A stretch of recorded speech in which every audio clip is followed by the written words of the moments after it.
ესტაფეტა. სპორტული ток-შოუ საზოგადოებრივ რადიოში. ყოველ საღამოს 8:10-ზე.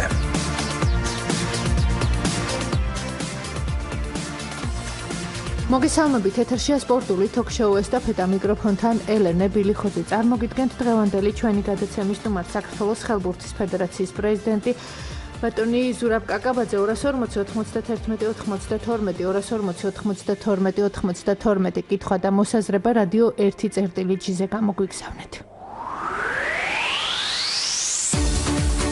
საზოგადოებრივი რადიო წარმოგიდგენთ ელენე ბილიხოძის სპორტულ გადაცემებს.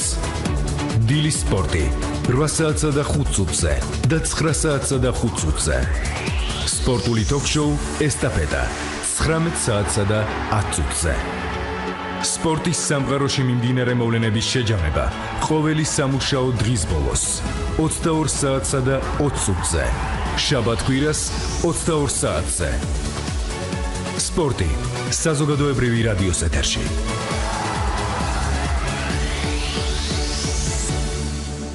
ბატონ ზურაბ, კიდევ ერთხელ მოგესალმებით. მადლობა, რომ ხართ ჩვენი გადაცემის სტუმარი. ჩვენმა მსმენელმა იცის, რომ დასრულდა საქართველოს ეროვნული ჩემპიონატი. მოდით თავდაპირველად წლევანდელი პირველობაში აფასეთ. ფაქტიურად შეიძლება ითქვას, რომ დაძაბულობა იყო, მაგრამ როგორც პროფესიონალი, რა იყო ეს პრობლემური, რაც სამომავლოდ უნდა გამოსწორდეს? პირველ რიგში მე შემიძლია ვთქვა, რომ ერთ-ერთი კარგად ორგანიზებული ჩემპიონატი გამოგვივიდა წელს. ჯერ ერთი იმ თვალსაზრისით, რომ ეს 8 გუნდი, რომელიც მონაწილეობდა ტრადიციული რეგიონალური გუნდებიც, თბილისის გუნდებიც, რაღაც სახე მიიღეს. ჩვენ პირველად მოგვეცა საშუალება წელს 2015 წელს გარკვეული დაფინანსების მიცემის კლუბებისათვის. ეს არის წლის განმავლობაში 50,000 ლარიდან ტრანშების სახით ისინი ღებულობენ. ამას ხელი შეუწყო გუნდების მონაწილეობას ტურებში. ფინანსური პრობლემები არ შექმნილა გარკვეულწილად ეკიპირებაზე, გარკვეულწილად გუნდების მზადებაზე, რამაც დადებითი როლი ითამაშა თვითონ ჩემპიონატის საორგანიზაციო მხარეზე.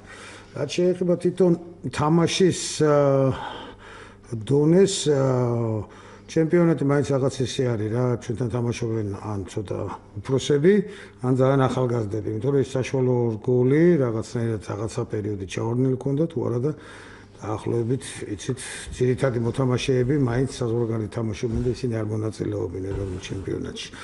მაგრამ ფორმატით შევცვალეთ, ბოლოს უკვე 4-თა ფინალი გავაკეთეთ, ტრადიციულად ისე როგორც სტარტება ევროპის ჩემპიონთა ლიგის და ევროპის საკლუბო თამაშების საფინალო ეტაპზე გასული 4 გუნდი ათამაშებს ერთმანეთში საბოლოო ადგილებისგან სტარტდება და სწორედ აი ამ პარასკევს და შაბათს წინაკვირას ჩავატარეთ ჩვენ საბოლოო მატჩები, გამოვლინდა ჩემპიონი, ტრადიციულად ესტევ შეინარჩუნა თავისი ტიტული. მეორე ადგილზე გავიდა სამტრედიის გუნდი, მესამეზე ქუთაისი და მეოთხეზე ბათუმი.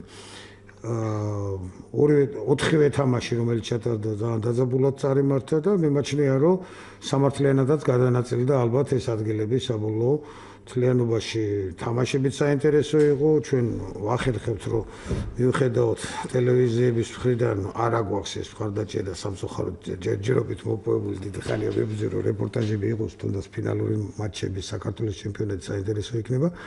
მაგრამ ლაივ სტრიმინგის მეშვეობით ჩვენ მთლიანად ვუშვებთ ამ თამაშებს და გარკვეულწილად იმ გულშემატკივრებს, ვინც ხელბურთის დაინტერესებულია, საშუალება ეძლევა, რომ უყუროს ამ თამაშებს. ახალგაზრდული გუნდები გამოჩნდნენ, ისე რომ მოთამაშეები გამოჩნდნენ, ეხლა უკვე 80 ესე თქვა ჩვენ 16 წლიდან ვუშვებთ ეროვნულ ჩემპიონატზე, მომავალ წელს ბევრად გაძლიერდება ალბათ რამოდენიმე გუნდი ამ ახალგაზრდა მოთამაშეებით და უფრო საინტერესოს გახდეს თვითონ მსვლელობას ჩემპიონატის. ბატონ ზურაბ, თავადაც ბრძანეთ და ცნობილია, რომ ტექნიკური უნივერსიტეტის გუნდმა კვლავ შეინარჩუნა ეს ტიტული. ანუ იმდენად ძლიერი გუნდია, რომ ფაქტიურად უკვე ეს ჩვეულებრივი მოვლენაა? არა, ძლიერი გუნდია, ტრადიციული გუნდია, წლების განმავლობაში ეს ტრადიცია შენარჩუნებულია ტექნიკურ უნივერსიტეტში, საკმაოდ გამოცდილი მოთამაშეებით საყავთ ახალგაზრდებით, ამ სინთეზში ახერხებენ ისინი კვლავ წასვლას. თუმცა ჩემპიონატი დაძაბული იყო და ისე რომ ვთქვათ, რომ ტექნიკური უნივერსიტეტმა, როცა როგორც წინა წლებში იყო, რომ რამოდენიმე ბევრად ადრე მოიპოვა ჩემპიონობა და ესე იგი გადაწყვეტილი იყო, ეგრე არ არის.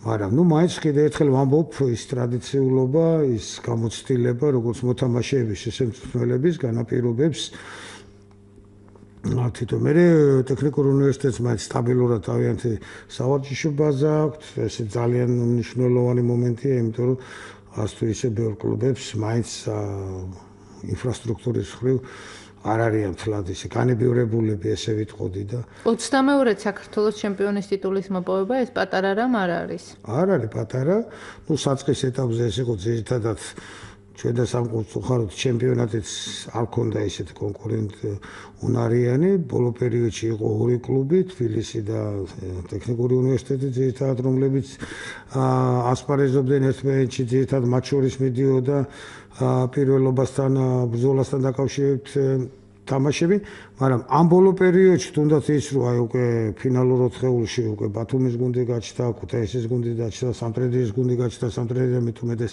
შემოდგომაზე ჩვენ შემოდგომაზე ვათამაშებთ თასს ხოლმე. თასის ფლობელია საქართველოსი, ახლა მეორე ადგილი აიღო და საინტერესო ის არის რომ აი გამორჩეულად სამტრედიის გუნდის ძირითადი ბირთვი სამტრედიის ხელბურთის სკოლის აღზრდილები არიან. თან აღსანიშნავია ისიც, რომ სწორედ სამტრედიასთან წააგო რეგულარული პირველობის მეორე წრეში STU, ანუ ესეც რევანშის ერთგვარი აღებაც იყო.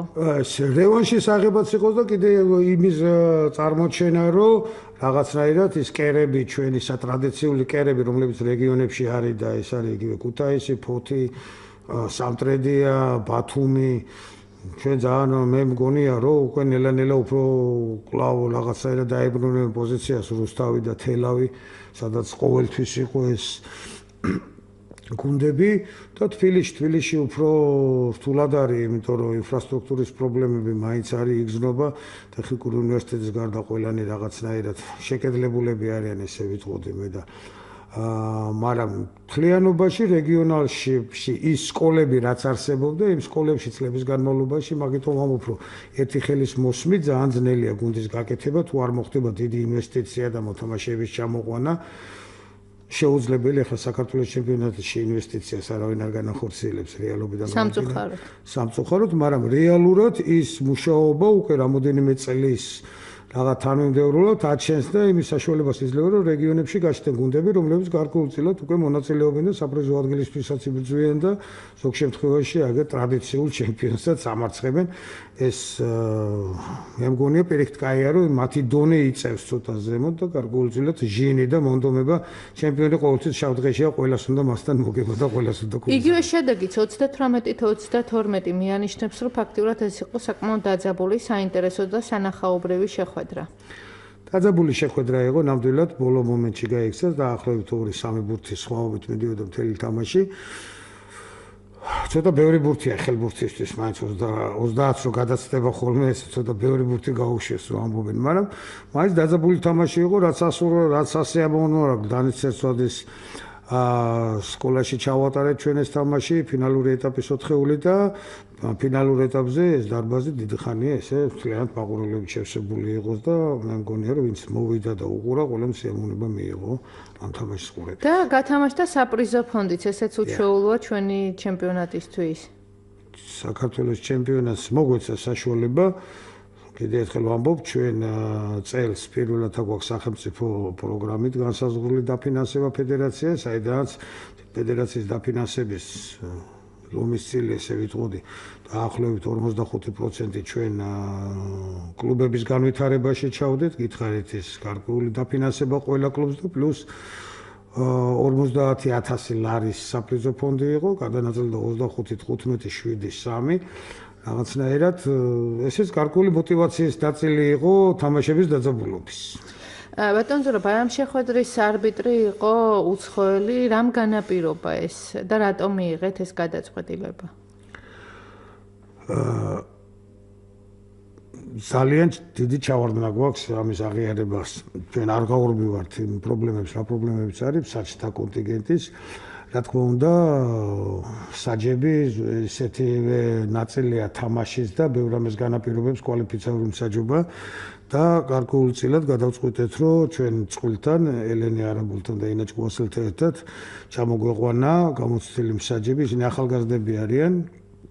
ბელარუსიიდან საერთაშორისო კატეგორიის მსაჯები არიან, სხვათა შორის მათი მსაჯი საქართველოს და ლუქსემბურგის თამაში ქუთაისში და სწორედ მაშინ შევთავაზეთ და ის ფანჯარა სწორედ ჰქონდა და ჩამოვიდნენ და ამან დაატყო სხვათა შორის თამაშის ხარეს გარკვეულწილად კვალიფიცურმა მსაჯობამ გაადვილა კიდევაც თამაში და უფრო დინამიური გახადა.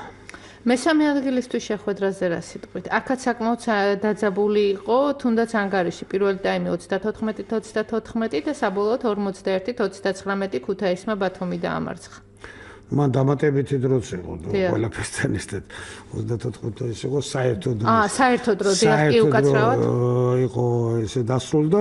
ნუ რა ესე იბრძოდნენ ძალიან დაძაბული იყო რაღაც გუნდებს და მე გეტყვით დაღლილობაც ეთყობოდათ გარკვეულწილად, მაგრამ ბოლო ჯამში მაინც ქუთაისელების ამჟინმა თავისას მიაღწია და დამატებით დროში მათ შეძლეს და გამარჯვება მოიპოვეს. დღეიდან დაიწყო უკვე თბილისის ზღვაზე საქართველოს ჩემპიონატის პირველი ეტაპი ქვეშის ხელბურთში. ეს როგორი სისტემით ტარდება, რამდენი გუნდია და ჩვენ ხო ვერ ვჩერდებით ეს დაამთავრეთ, ეხლა ის დამთავრდა, შემდეგ პლაჟის ხელბურთს ჩვენ 2012 წლიდან 11 წლიდან 12 წლიდან აქტიურად უწევთ პროპაგანდას, შარშან შევძელით და პირველი ტური ჩავატარეთ, პირველი ეროვნული ჩემპიონატი ჩავატარეთ პლაჟის ხელბურთში და აი წელს დავიწყეთ მეორე ეროვნული ჩემპიონატი პლაჟის ხელბურთში, 9 გუნდი მონაწილეობს დღეს დაწყებულ ჩემპიონატში. კარგია, რომ გეოგრაფიაც გაგვეზარდა მონაწილე გუნდებისა და სასიხარულოა, რომ საქართველოს უნივერსიტეტის სტუდენტური გუნდიც ჩაერთო, იმიტომ რომ მაინც მეგვაჩნია, რომ პლაჟის ხელბურთი თავისი ფილოსოფიით და თავისი სტრუქტურით არის გართობაზე, ზღვაზე, მზეზე, მუსიკასთან ასოცირებული თამაში, სხვადასხვა ელემენტებით, რაღაც ორქულიანებია, სხვა სისტემა აბსოლუტურად და მიგვაჩნია, რომ აი სწორედ რაღაც სტუდენტური, ახალგაზრდული თამაშია, თუმცა ჩვენ ჩემპიონატის პარალელურად წელს პირველად უკვე გუნდს ვაგზავნით ევროპის ჩემპიონატ ახალგაზრდულ გუნდს 19 წლამდე და გუნდს ვაგზავნით ევროპის ჩემპიონატში მონაწილეობის მისაღებად პლაჟის ხელბურთში. და აი როგორ თვლით იგივე საერთაშორისო გამოცდილება რამდენად დაგვეხმარება, რომ კიდევ უფრო პოპულარული გახდეს? პლაჟი. თუნდაც ახალგაზრდებში, თუნდაც ზაფხულში, თუნდაც სანაპიროზე, აჭარის რეგიონში. მაგას ვამბობ, სწორედ აჭარის რეგიონში ჩვენ 12 წელს 2 დარბაზი, 2 მოედანი დამატებით ავაშენეთ, მე გაგრძელება უნდა და უფრო აქტიურად. ძალიან კარგია, რომ ბათუმის მერიას აქვს ეს მუდმივად ჩასმული და ერთი ტური სწორედ ბათუმში ტარდება ხოლმე, ურეკში ტარდება. ეხლა ჩვენ ინტენსიურად და სასიხარულოა, რომ ყვარლის გამგეობასთან ერთად ყვარლის ტბაზე კეთდება სწორედ უკვე სტანდარტებში მოყავთ მოედანი და ერთ ტურს საქართველოს ჩემპიონატის ყვარლში ჩავატარებთ. მე მიმაჩნია, რომ ეს წერტილები, რომლებიც გაჩნდება, სადაც შეჯიბრი იქნება და აქტიურად მომავალ წელს უფრო მეტ და მეტ გულშემატკივარს გაუჩენს ამ სახეობას და მონაწილეს. მით უმეტეს ჩვენ მე მაინც ეგეთი განწყობა მაქვს, რომ პლაჟის ხელბურთი მაინც უფრო რაღაც სტუდენტური ფედერაციასთან ჩვენ ერთობლივი საქმიანობის შედეგი უფრო იქნება, იმიტომ რომ გუნდი თვითონ მცირედი აქვს, სულ 10 მოთამაშის შედგება და გარდა მაგისა ბევრად მარტივია მის თამაში, ვიდრე თვითონ დიდი ხელბურთის, ამიტომ მგონია, რომ ძალიან ბევრი აი სპორტის მოყვარული ადამიანები სიამოვნებით ითამაშებენ, არ ექნება რთული, შეიძლება იმ სტანდარტებს ვერ მიაღწიონ, მაგრამ სახალისოდ და ესე ვთქვათ, აი ეს ზღვის და იმას სინთეზში საკმაოდ დიდ სიამოვნებას მიიღებენ მაშინ. ევროპაში საკმაოდ პოპულარულია ბატონ ზურაბ და აი იმ სიმაღლეებს რომ მიაღწიოს ამ ინფრასტრუქტურის გარდა რა არის დღეს ვთქვათ მთავარი? მთავარი არის ცოდნა.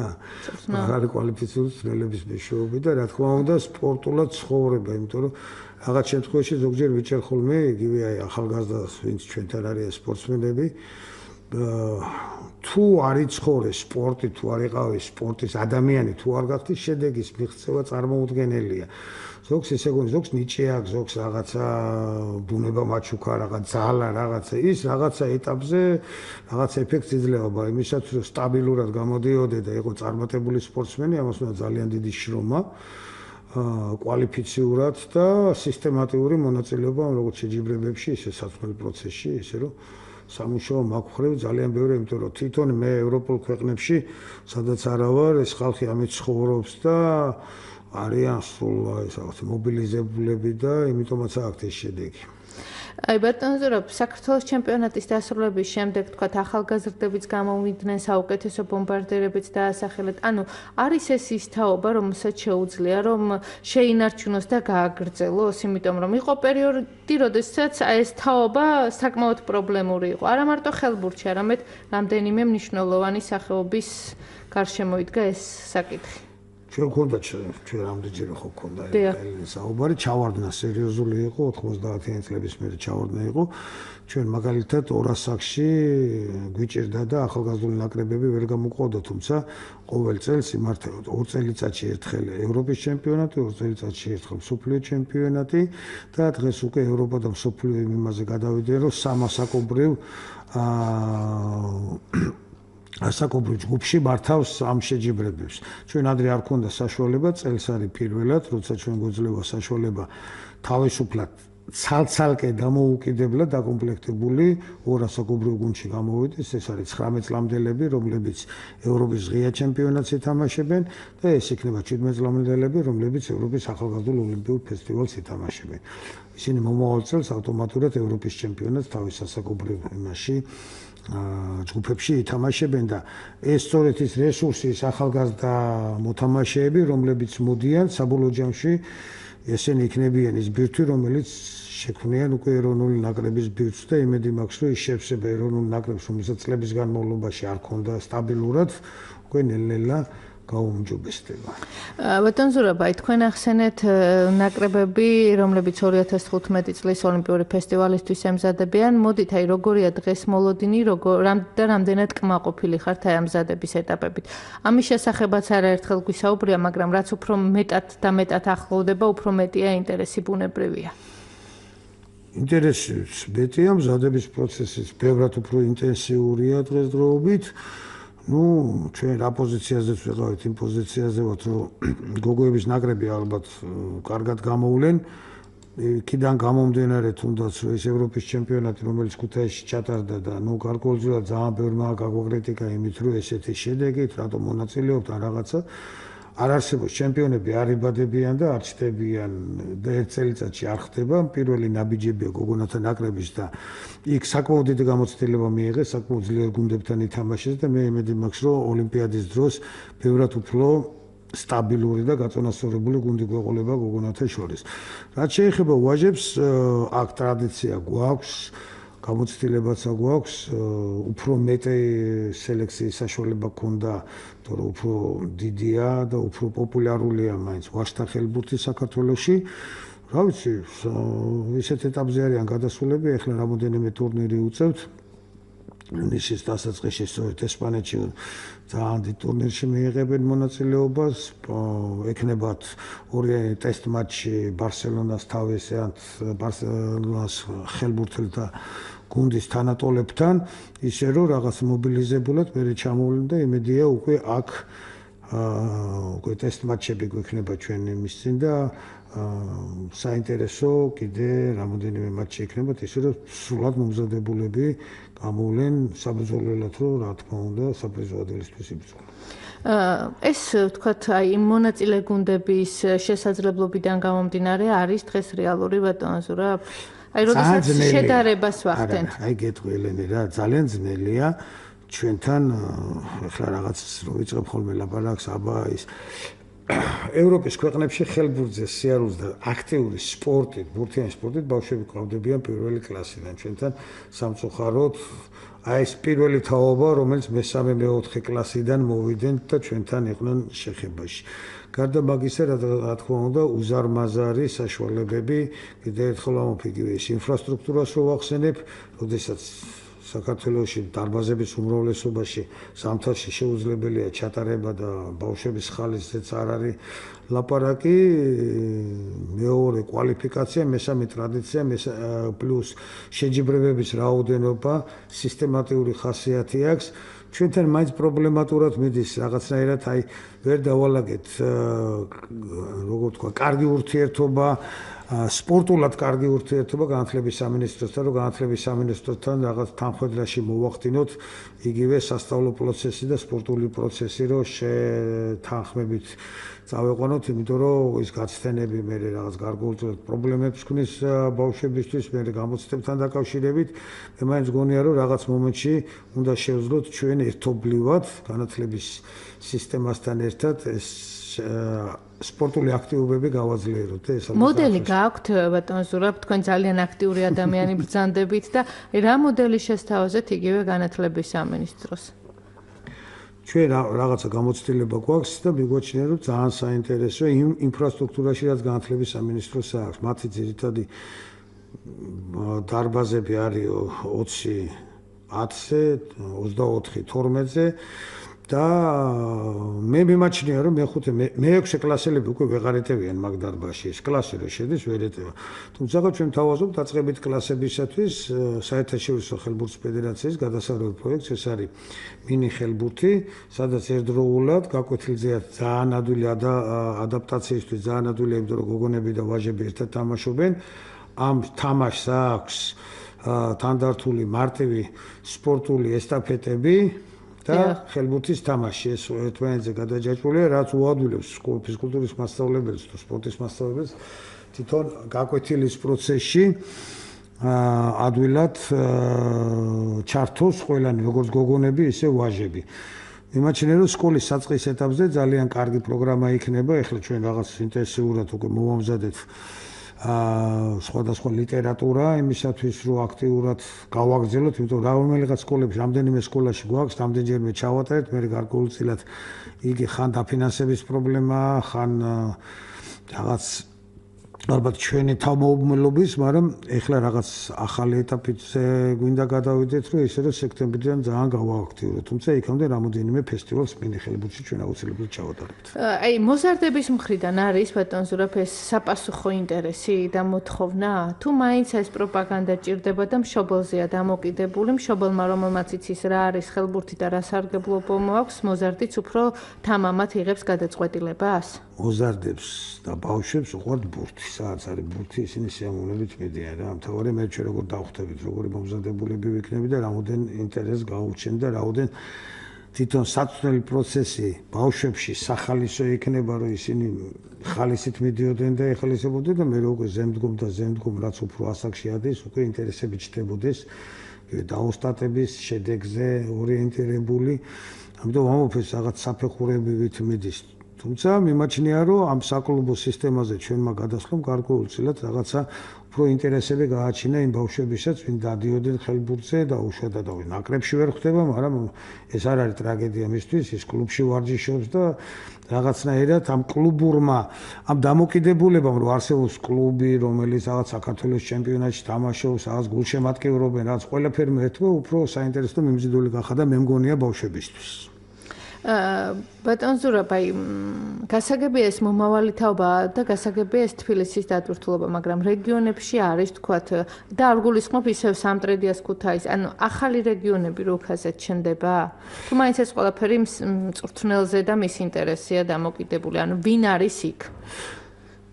ძალიან დიდი მნიშვნელობა აქვს პიროვნებები ქმნიან და ეს რაღაცას ვიტყვი, თელავში ხელბურთი საერთოდ არ იყო, მოხდა თამაზანთაძე თელავში სამსახურეობრივად ამ კაცმა იმდენი მოახერხა რომ იქ ხელბურთის გუნდიც გააკეთათ საკმაოდ წარმატებულად ათამაშა საქართველოს ჩემპიონატზე დღევანდელი გადასახედიდან ეს წარმოუდგენელია რომ არაფლისგან ფაქტურად იყო პერიოდი როდესაც თელავი ხელბურთი ცხოვრობდა და ბოლოს იმით დამთავრდა რომ თელაველებმა დიდი პატივი ეცეს თამაზანთაძეს და მის სახელობის მოთამაშეების სკოლიდან გამოიტანეს ხელბურთი და დაუწოვეს სადღაც ბატონ რაგბის და კალათბურთს. ჩემთვის დღემდე ამოუცნობია, მე მაინც გონია რომ გამორჩათ.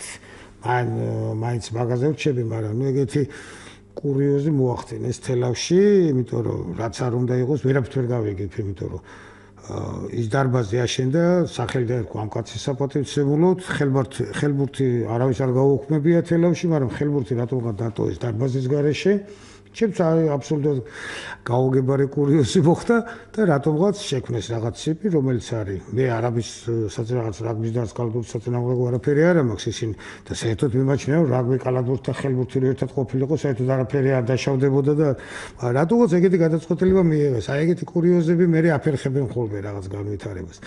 თუმცა თქვა მინდა რომ ამ ადამიანმა შეძლო თამაზანთაძე იყო რომელიც თელავში ტენისი ძალიან ამოქოქა ესე ვიტყვით თამაზანთაძე იყო ადამიანი რომელმაც ცივზე საბაგირო გზა გააკეთა და თხილამურზე რეალებდნენ ну ხელბურთის კაცი იყო ხელბურთის ადამიანი იყო და არა ხელბურთი აღარ გვინდა ну აი ეგეთი ის არის მე მიმაჩნია რომ ადამიანი პიროვნებები ქნიან რა თქმა უნდა იმ ატმოსფეროს და იმ დინამიკას განვითარების თუმცა თუ სწორი განსაზღვრა იქნება ადგილობრივი ხელისუფლებაზე ძალიან ბევრია დამოკიდებულება რომ ხელი შეუწყონ იგივე თავიანთთან დასაქმებულ სპეციალისტებს ამ სპორტის განვითარების თვალსაზრისით როგორც ინფრასტრუქტურის ისე ინვენტართან დაკავშირებით არის ბევრ შემთხვევაში პრობლემები და ძალიან დიდი პრობლემები იქნება ხოლმე განსაკუთრებით ახალ რაიონებში აი მაგაზე მაქვს ლაპარაკი თვითონ გუნდების მონაწილეობა საქართველოს ჩემპიონატში რომ გუნდი მივლინებაში წავიდეს სიტყვაზე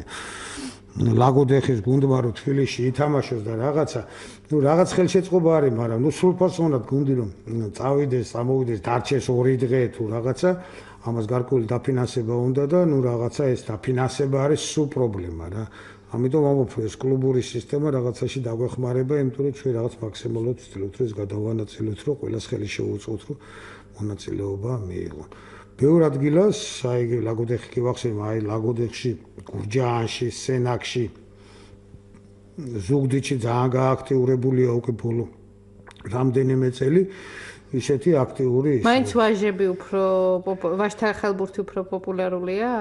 ვერ ვიტყვი, ეხლა ყვარელში არის გოგონები ძალიან საინტერესო, ნუ თბილისში არის, ბათუმში ტრადიციულად იყო, მაგრამ იქაცა ეგეთი ამ გოგოებს ხან შექმნე არის გუნდი, მე უცებ არა ყავს, მე დაიკარგე ბორცელი, მე ისე შექმნა.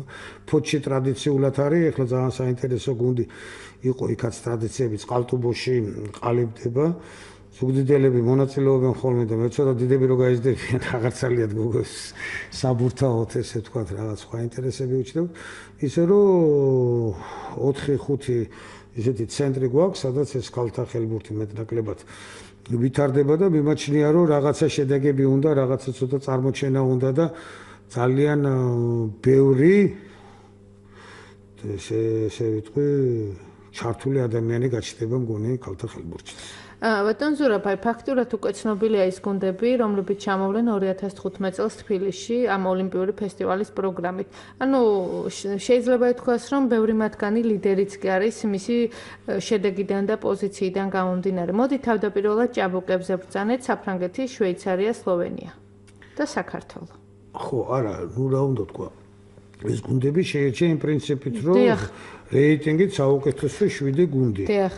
მან ერთადერთი ცვლილება რაც მოხდა ეს იყო ბოლო მომენტში უარი თქვა ესპანეთმა და ესპანეთის მაგივრად სწორედ ჩაჯდა შვეიცარია ისე რომ მან რო გითხრათ რომ აი ეს ქვეჯგუფი იქნებოდა თუ ეს ქვეჯგუფი იქნებოდა ორი ქვეჯგუფი იქნება ეს არის საუკეთესო სახელმწიფო სკოლები ევროპული რომლებიც არიან ძირითადი მონაწილეები ყველა იმ ღონისძიებების გადასარევი სახელმწიფო სკოლები აქვს ტრადიციული და ძალიან ძნელი იქნება ჩვენ ყოველთვის ვიძახი რომ რეალურად ჩვენი მაქსიმალური შეიძლება ეს რაც გვაძლევს უფლებას რომ ვილაპარაკოთ ეს არის ახალგაზრდა თაობა ეს არის პირველი ესე ვთქვათ ესეთი ოფიციალური შეჯიბრება როგორც ჩვენთვის ისე მათთვის და რა თქმა უნდა ამ შემთხვევაში გვაქვს გარკვეული შანსი რომ თანაბრად ვეთამაშოთ მოგებაზე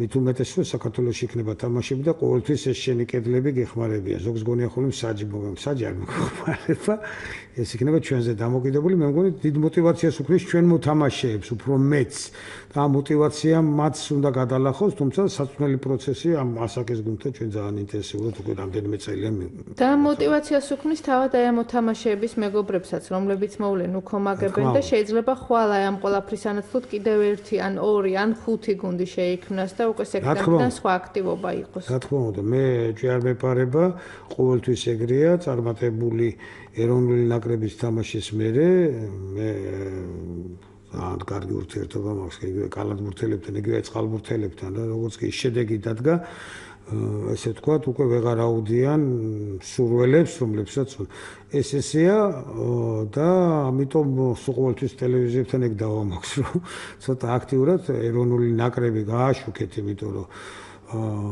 ბოლო 5 თამაში ეროვნულ ნაკრებმა, რომელიც საქართველოში წარმართა, 5-ვე მოიგო და მიმაჩნია, რომ არ არის ეს ისეთი მიცაჩქმალი და რაღაცა ნახევრად გასაშუქებელი რა, ამიტომ ეს ეროვნული ნაკრების მსოფლიო ჩემპიონატის კვალიფიკაცია თუ ევროპის ჩემპიონატის კვალიფიკაცია იქ რაღაც უფრო აქტიური მხარდაჭერა და აქტიური გაშუქება ჭირდება, იმიტომ რომ მაინც გონია, რომ ყველა ქვეყანაში მთელ მსოფლიოში ეგრეა ძირითადი ქვეყნისთვის საინტერესო ღარიბ სათამაშო სახეობები, იმიტომ რომ მასიურია და ძალიან ბევრი ხალხია ჩართული და ინტერესი არის ბავშვების მხრიდან და ეს არის პრინციპი, საფუძველი ჯანსაღი ცხოვრების წესით რო იცხოვრონ და ამის ხელშეწყობა სახელმწიფოდან არის განსაკუთრებით სათამაშო სახეობებზე. მე არავითარ სახეობის საწინააღმდეგოს არ ვამბობ, პოლიტიკას, რა პოლიტიკაც ტარდება მთელი მსოფლიოს მასშტაბით სპორტის განვითარების მხრივ თავთავიანთ ქვეყნებში.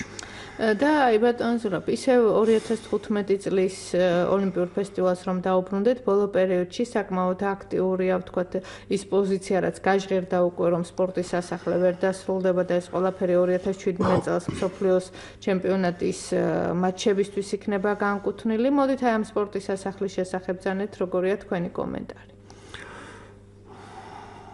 ჩემი კომენტარი არის ესეთი, რა ქვია, მოკლედ რო თქვა, მე რასაც უყურებ ეს სპორტის სასახლე იმ დინამიკით, რა დინამიკითაც შენდება, გონია რომ სადღაც 5-10 ივლისს დასრულებული იქნება სრულად, იმ დინამიკას რასაც უყურებ თუ რამე არ შეიცვალა.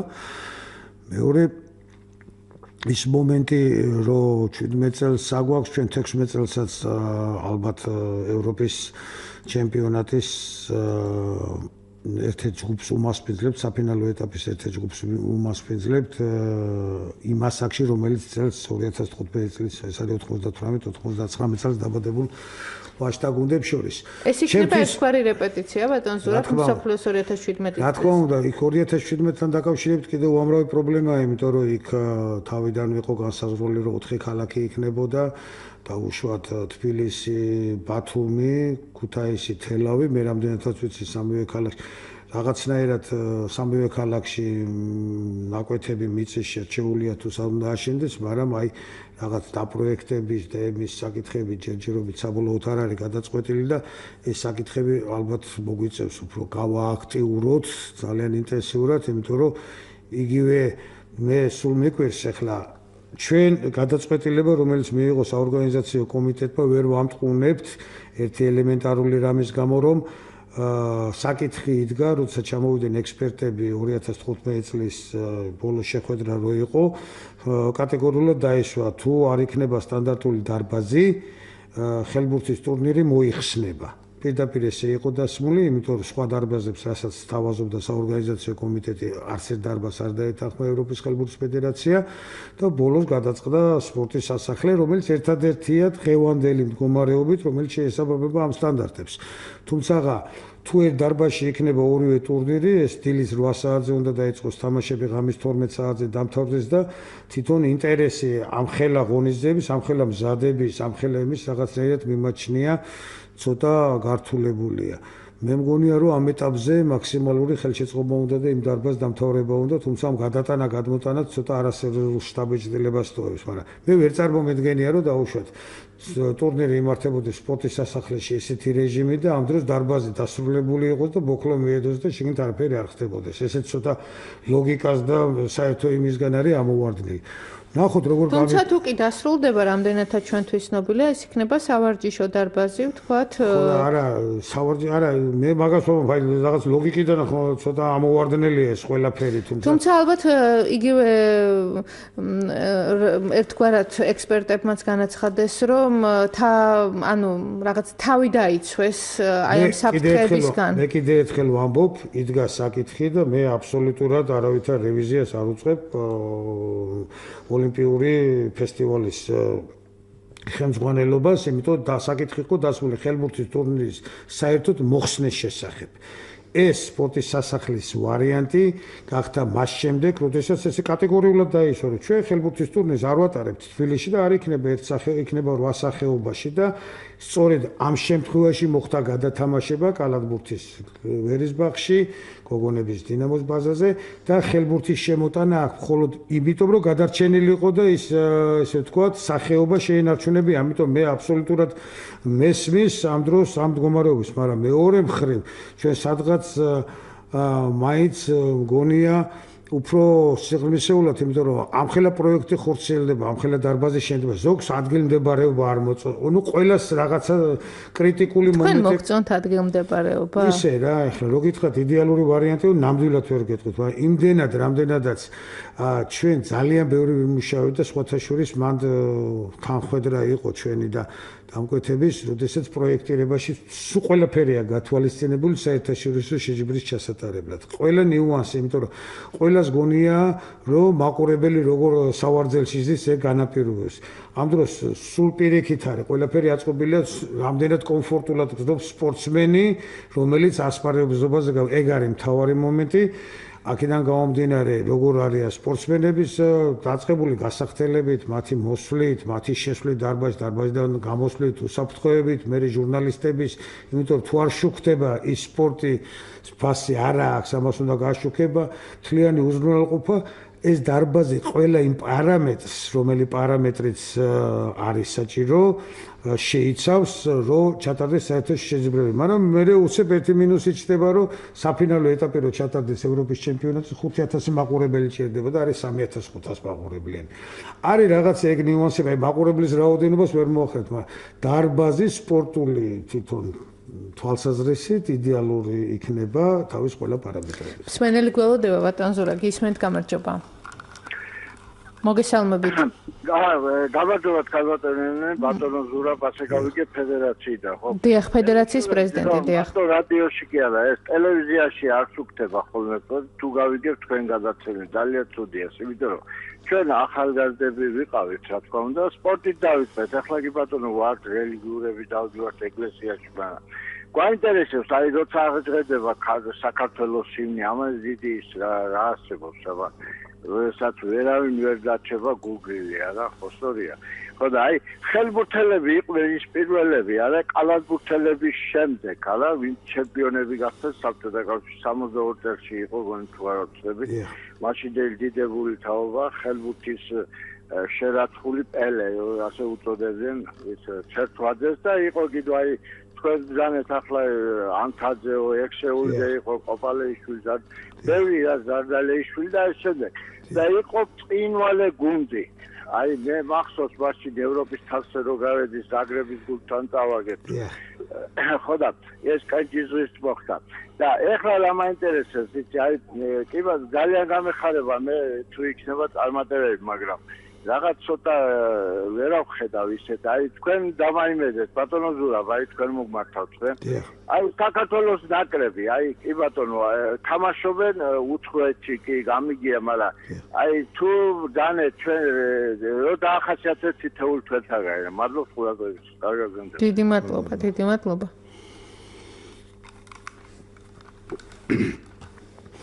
მე რაღაცას გეტყვით, აი ბოლო საკვალიფიკაციო ეტაპზე, სწორედ ლუქსემბურგის გუნდთან 2 თამაში მოგვიწია, ჩვენ და სამწუხაროდ 4 ძირითადი მოთამაშე, რომელიც საზღვარგარეთ თამაშობენ, ვერ მონაწილეობდა. რატი მსხვილიძე თქვენ თუ გახსოვთ შაშან შემოდგომაზე ესტონეთთან თამაშის დროს სწორედ მას ახილეს კუნთი გაუწყდა და მას შემდეგ დღემდე რეაბილიტაციას გადის და მას უნდა არ დაუწყია და ეს ძირითადი მოთამაშეა. სერგო დათუკაშვილი, ვეტერანი მოთამაშეა, მაგრამ ძირითადი და საკმაოდ საიმედო ძალა ჩვენი. ის თუ ვეტერანია. ისიც ტრავმირებულია, ვერ თამაშობს. სამწუხაროდ ვოვა რუსიამ ვერ მიიღო მონაწილეობა ამ თამაშებში. ოჯახური პრობლემები ჰქონდა შექმნილი და მაგიტო ვერ მოახერხა ჩამოსვლა და ირაკლი ჩიქოვანი ბოლოს რომელმაც პირველ თამაშზე მოიტეხა მარცხენა ხელის თითით და მოტეხილი თითით მოუწია ეს ორი თამაში.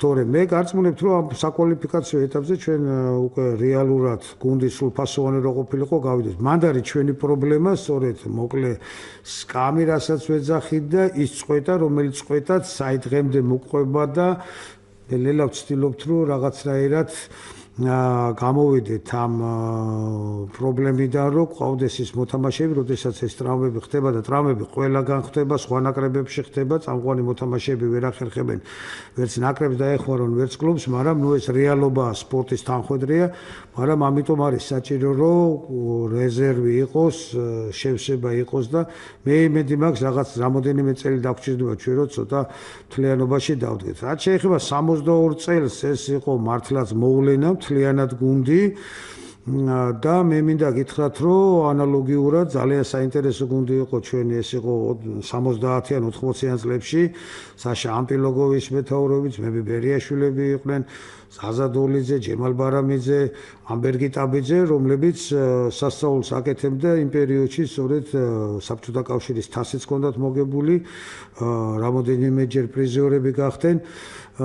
ისე რომ ეს თაობები იყო და მე მგონია რომ რაღაცნაირად ის დრო დგება, როდესაც ახალი თაობა მოვა განსაკუთრებით მე იმედება მე ეს აი 16-17 წლამდელთა ნაკრები, საინტერესო ნაკრები ყავს 19 წლამდელებისაც და რამოდენიმე წელიწადში ჩვენ დიდ უმრავლესობას ალბათ ეროვნული ნაკრების შემადგენლობაში ვიხილავთ და გარკვეულწილად წარმატებები იქნება, მაგრამ არა მარტო ეროვნული ნაკრები, აქ კლუბებში გვაქვს პრობლემები, კლუბებში უნდა გაიზარდონ, რა ვიცი, ძალიან ბევრი ნიუანსია და მე მგონია თვითონ კლუბები რომ დაიწყებენ თამაშს ევროთასებზე, როგორც ახსენეთ, მაშინ მედვეჟაკთან რო წააგეს 2-3 კლუბი უნდა თამაშობდეს ევროთასებს, ისე რომ ერთ-ორ საფეხურს გადიოდეს იქ. რთული და დღეს ბატონ ზურაბ, აი ეს დაუსახო, თქვათ იგივე საქართველოს ჩემპიონს. არაფერი რთული რა არის, ყველაფერი მიდის ფინანსებთან. ამ გუნდის წასვლა, წამოსვლა საკმაოდ დიდ ფინანსებთან არის დაკავშირებული. მე გარკვეულწილად მაინც წლების განმავლობაში საქართველოს გუნდების თამასა, ესე ვთქვათ, საქართველოს ჩემპიონატზე გადიოდა და იქითკენ არ გადადიოდა, მარტო ეროვნულ ნაკრებს ჰქონდა რაღაცნაირად, თუმცა ნაკრებებიც იცი რამდენიმე წელი საერთოდ ჩავარდნა ჰქონდა და არ უთამაშია. დღეს უკვე ჩვენ ვსვავთ ამ საკითხს, რომ გაჩნდნენ ის კლუბები, რომლებსაც აქვთ ადგილობრივი ბიუჯეტები და მხარდაჭერა, ადგილობრივი თვითმმართველობებიდან ჩვენ რაღაცას ვეხმარებით და უკვე ვაყენებთ საკითხს, რომ უნდა დადგეს ის დრო, როდესაც სამტრედიის გუნდი დაუშვათ ევროპის თასებზე ეთამაშოს და მიიღოს ახლა სამტრედიის დარბაზი არა, მაგრამ იგივე ქუთაისის დარბაზში მე დარწმუნებული ვარ გაიშვება გულშემატკივრიც იქნება და ეს იქნება ასე ნაბიჯი უნდა მოვახდინოთ დაბრუნება რა.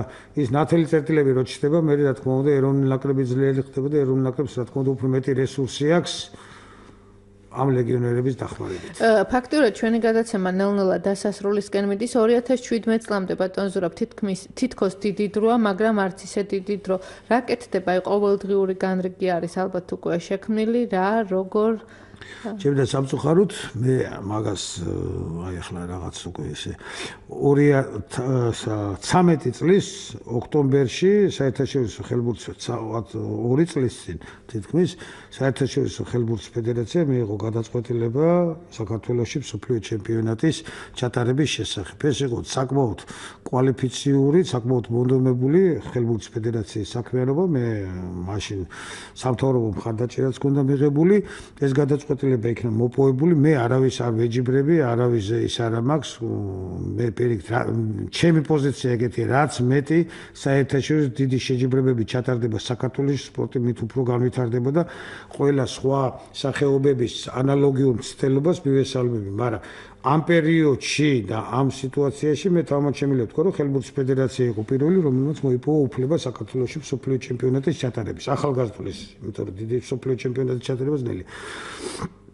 13 წლიდან დღემდე კიდევ ერთხელ ვამბობ ის სპორტის მე ხელბურთის ცენტრს ვეძახე, სპორტის სასახლეს ვეძახიან, არის ერთ-ერთი კომპონენტი აშენებული თბილისში, დაუშვათ თბილისში მაგდარბაში და სპორტის სასახლეში ხელბურთის ტურნირის ჩატარება შეიძლება, თელავში, ქუთაისში და ბათუმში, ჩემ და სამწუხაროდ არის საუბრის დონეზე, არის ადგილობრივი ხელისუფლებების კეთილი ნება და მათ ეს მიწის ნაკვეთები და ის შერჩეული აქვს, აქ ეხლა ერთობლივად ალბათ უკვე სახელმწიფო პროგრამა უნდა შედგეს, იმიტომ რომ ეს რეალურად ეს დარბაზები და ინფრასტრუქტურა სამომავლოდ უკვე დარჩება ისევ სხვადასხვა სპორტის სახეობებს მიცემს საშუალებას ამ ღონისძიებების ჩატარებას. და რეალურად დღეს, როდესაც ფაქტურად რაღაც ერთგვარი მონახაზი არის, ვინ ითამაშებს ჩვენგან ამ მსოფლიოს ჩემპიონატზე, რეალურად არის შანსი, რომ ჩვენ აქ თბილისში მოვიპოვოთ მსოფლიოს ჩემპიონის ტიტული? მე გეტყვით ერთ რაღაცას რა, ხელბურთი არის თვითონ ევროპული თამაში და ევროპაშია ყველაზე ძლიერად განვითარებული. მსოფლიოს ჩემპიონატის ფინალურ ეტაპში მოხვედრის შემდეგ ქვეჯგუფში 2-3 უფრო მეტი შანსია. თუმცა კიდევ ერთხელ ვიძახე რა, ბოლო მსოფლიო ჩემპიონატი აი ახლა ყატარში გაიმართა, თუმცა ყატარმა შეძლო ვერცხლის მედლების მოპოვება, იქამდე სამეული ევროპელების გარდა ვერავის ვერ მექონდა, ამიტომ იქნება ძალიან მძიმე, ძალიან ისეთი საბრძოლველი მსოფლიო ჩემპიონობა, ეს არის ძალიან დიდი ტიტული, მით უმეტეს სათამაშო სახეობაში, მაგრამ კიდევ ერთხელ ის საფუძველი ჩვენ რაც ჩავდეთ და მე ამას თავისუფლად შემიძლია თქვა, რამოდენიმე წლის წინ, როცა დავიწყეთ ამ ასაკთან მუშაობა, მე როცა დაემთხვა, რომ ეს ასაკი მოხდა 2015 წლის ამ ფესტივალზე, რომელიც წელს არის, როდესაც ჩვენ უკვე გადაწყვეტის იმაზეა, რომ 2016 წელს ევროპის ჩემპიონატ ჩავატარებთ ისევ ამ ასაკში. გარკვეულწილად მზადების პროცესი გაგრძელდება, გუნდის ბირთვი შეკრულია, მე მგონია, რომ სწორედ ეს უნდა იყოს საფუძველი იმისა, რომ გარკვეულწილად პრეტენზია მაინც განმოვაცხადოთ მსოფლიო ჩემპიონატში. ძალიან დიდი მადლობა ბატონ ზურაბ კაკაბაძე იყო დღეს ჩვენი სტუდიის სტუმარი. მე 22 საათსა და 20 წუთამდე გემშვიდობები და ამ დროს უკვე დღის სპორტის ახალ ამბებს წარმოგიდგენთ.